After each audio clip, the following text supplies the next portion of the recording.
time and all. We was just thinking of going without you.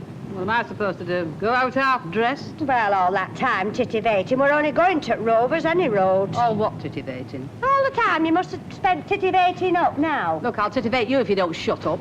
I think you look very nice, Ina. Oh, shut up. She's entitled to her own opinion, isn't she? You were a lovely-looking woman when you were younger. I don't think I like the sound of that either. Oh, well, I don't mean that you're not now. What I mean is that when you were younger, you looked, younger. Mrs. Sharples? Oh, it's you, is it? What's happened to that bike of yours? Oh, I thought I'd give it a rest, like. I bet it needs one and all the time you spend sitting on that funny little seat. Well, I wondered if I could have a word with you in private, if it's no bother. You two go on, I'll catch you up later. Oh, we'll go on, don't worry. We don't want to listen to all your secrets. Secrets? What's she always on about secrets for?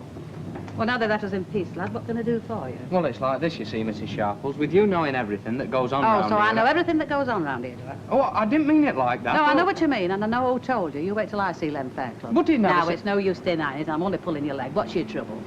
I'm worried about all them wash basins. Don't blame you. I'd be having nightmares about them if it was me. Yeah, it's not just that there's, well, a lot, but I wondered if they were all right. How do you mean? Well, I wondered if you knew aught about that Jed Stone that sold to me.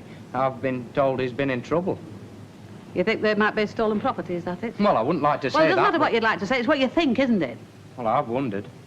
Well, I mean, it seems all right. And at the time, the way he put it, it all seemed very straightforward. There are some folk that can make the biggest swindle seem straightforward, and he happens to be one of them. Mind you, I'm not saying they're stolen property, but if I were you, I'd steer clear of him until Len Fairclough comes back. And don't make the mistake of thinking that everybody's as straightforward as you, lads, because they're not.